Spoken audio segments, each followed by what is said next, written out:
Assalamualaikum warahmatullahi wabarakatuh. Perkenalkan, nama saya Siti Hasna Rosmiati, mahasiswa dari Universitas Buana Perjuangan Karawang, Prodi Manajemen, Fakultas Bisnis dan Ilmu Sosial. Di sini saya akan mempresentasikan hasil kegiatan kerja praktek yang dilaksanakan di PT Nicias Rockwool Indonesia, yang berjudul Budaya Kerja yang diterapkan pada perusahaan PT Nicias Rockwool Indonesia. Adapun latar belakang dari pembuatan laporan kerja praktek adalah penerapan budaya kerja di lingkungan kerja sangat berfungsi untuk mendorong karyawan agar bekerja secara produktif dan lebih baik lagi dalam meningkatkan produktivitas perusahaan.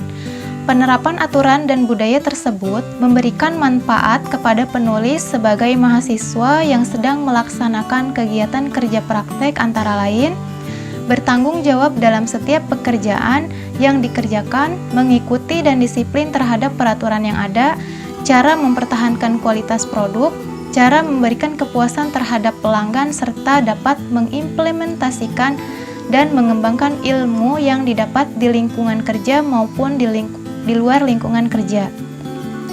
Berdasarkan latar belakang tersebut, maka judul yang dipilih adalah Budaya Kerja yang diterapkan pada perusahaan PT Nicias Rockwool Indonesia. Adapun gambaran umum perusahaan, Nicias didirikan pada tahun 1896 di Jepang sebagai pelopor dalam bidang material insulasi termal.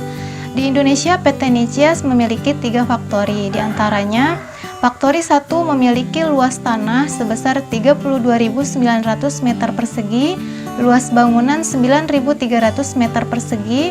Faktori 2 memiliki luas tanah sebesar 40.000 meter persegi, luas bangunan sebesar 8.400 meter persegi, dan Faktori 3 memiliki luas tanah sebesar 20.000 meter persegi dan luas bangunan sebesar 4.560 meter persegi. PT Nicias Rockwool Indonesia Autopart beralamat di kawasan Industri Kujang, Jalan Jenderal Ahmad Yani, Kecamatan Cikampek, Kabupaten Karawang.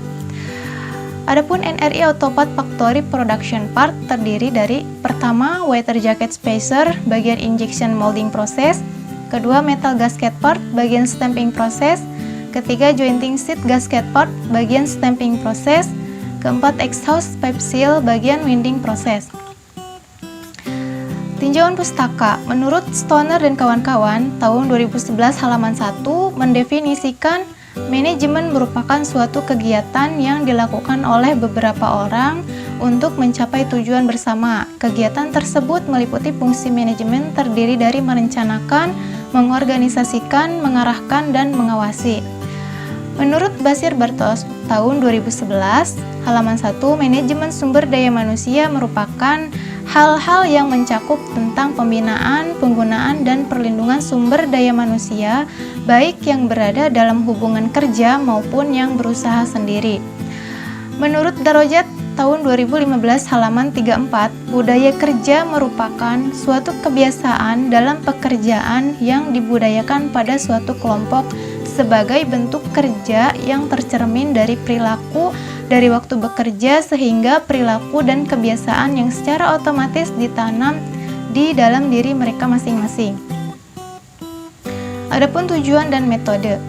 Tujuan dalam pelaksanaan praktek kerja tersebut, pertama, mampu menghadapi permasalahan dan tantangan di dunia usaha atau kerja serta memiliki kemampuan dalam menganalisis permasalahan yang ada di PT Nicias Rockwool Indonesia selama kegiatan praktek kerja. Kedua, mendapatkan pengetahuan dan pengalaman sesuai dengan disiplin ilmu di lingkungan kerja sebenarnya sehingga mampu memberikan umpan balik berupa perkembangan keilmuan di dalamnya. Kemudian metode. Metode yang digunakan dalam penulisan artikel menggunakan metode deskriptif dan library research. Metode deskriptif merupakan metode data yang diperoleh berdasarkan apa yang terjadi di lapangan tanpa adanya perlakuan apapun terhadap variabel yang diteliti, sedangkan dalam library research merupakan pengumpulan data-data dari buku-buku, artikel-artikel, dan internet. Kegiatan ini dilakukan di PT Nicias Rockwool Indonesia. Adapun tugas-tugas yang dilakukan Antara lain, yang pertama ada pengenalan profil perusahaan, training safety first community, dan KYT atau Kiken Yoshi training. KYT merupakan latihan memprediksi tingkat bahaya di lingkungan kerja. Kemudian ada training pengenalan macam-macam produk, nama-nama customer, bahan baku yang digunakan, dan proses produksi. Kemudian training operating standard table product, safety briefing, menerapkan 5S di lingkungan kerja, menggunakan alat pelindung diri lengkap, melakukan pekerjaan berdasarkan instruksi kerja atau SOP, standar operational procedure, mampu membedakan produk NG dan OK dengan menggunakan standar boundary sample, membuat daily report, mencatat record jumlah produk dari hasil after packing di form transfer slip packing dan form stock control card finished good, kemudian mengupdate whiteboard remain part gasket 250 ton. Adapun uraian pelaksanaan kerja praktek, tugas utama dari kegiatan kerja praktek tersebut antara lain menerapkan 5S di lingkungan kerja, menggunakan alat pelindung diri, melakukan pekerjaan berdasarkan instruksi kerja atau SOP, mampu membedakan produk NG dan OK dengan menggunakan standar boundary sample, membuat daily report, mencatat record jumlah produk dari hasil after packing di form transfer slip packing dan form stock control card finished good, mengupdate whiteboard remain part gasket 250 ton. Adapun tugas pendukung dari kegiatan kerja praktek antara lain pengenalan profil perusahaan, training safety first community dan KYT, training pengenalan macam-macam produk, nama-nama customer, bahan baku yang digunakan dan proses produksi, training operating standard table product, dan safety briefing. Adapun permasalahan dan solusi yang ada di PT NICEAS Rockwool Indonesia selama kegiatan kerja praktek antara lain yang pertama ada kesulitan dalam memprediksi permintaan produk di masa pandemi. Dalam menangani masalah tersebut, perusahaan menunjukkan strategi agar produktivitas perusahaan terus berjalan dan mencapai schedule plan yang sudah ditentukan dengan cara menyediakan persediaan stok barang lebih dari biasanya agar dapat memenuhi kebutuhan permintaan customer yang dipesan secara tidak terduga. Kedua, customer complaint, salah pemasangan stiker produk ekspor.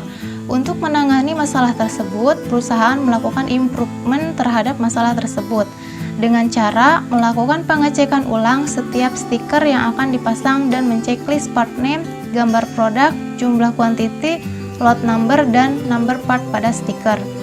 Yang ketiga, terjadi kecelakaan kerja operator tersandung troli. Untuk menangani masalah tersebut, perusahaan melakukan improvement terhadap masalah tersebut dengan cara setiap troli yang kosong diberi box berwarna yang kosong. Yang keempat, ada customer complaint kekurangan kuantiti. Untuk menangani masalah tersebut, perusahaan melakukan improvement terhadap masalah tersebut dengan cara setiap produk yang akan ditimbang dilakukan pengecekan ulang dengan menghitung manual produk tersebut karena terkadang setiap produk memiliki berat dan thickness yang berbeda sehingga mempengaruhi berat pada produk tersebut. Hal ini dilakukan agar tidak terjadi kesalahan yang sama. Kemudian yang kelima, keterbatasan bahan baku. Di masa pandemi saat ini, perusahaan memiliki kesulitan dalam memperoleh bahan baku impor karena beberapa supplier dari beberapa negara lain sedang melakukan lockdown sehingga tidak bisa melakukan pengiriman bahan baku ke Indonesia dan mempengaruhi produktivitas perusahaan yang tidak bisa melakukan produksi produk tanpa adanya bahan baku. Sehingga perusahaan melakukan penyaringan sebagian karyawan yang harus diliburkan selama beberapa waktu tertentu. Kesimpulan dari laporan tersebut, dalam pelaksanaan kerja praktek, penulis mendapatkan berbagai macam pengenalan ilmu baru, pengetahuan, dan pengalaman yang dapat menjadi bekal. Pengalaman dan ilmu baru tersebut mengenai kedisiplinan, ketelitian, dan memahami berbagai peraturan serta SOP standar operasional prosedur yang ada di PT NICEAS Rockwool Indonesia. Adapun saran berdasarkan masalah yang terjadi selama kegiatan kerja praktek, penulis dalam kegiatan tersebut memberikan saran kepada perusahaan PT NICEAS Rockwool Indonesia antara lain Yang pertama, penataan ulang dalam penyimpanan stiker untuk mengurangi risiko probabilitas tinggi dengan cara memberikan perbedaan antara stiker ekspor dan lokal. Yang kedua, selain kegiatan KYT atau latihan prediksi bahaya, perusahaan sebaiknya melakukan training safety minimal setiap 3 bulan sekali.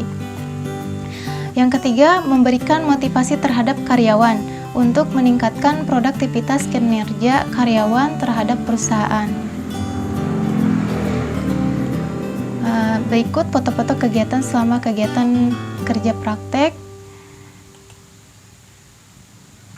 Sekian presentasi dari saya, kurang lebihnya mohon maaf. Semoga bermanfaat. Wassalamualaikum warahmatullahi wabarakatuh.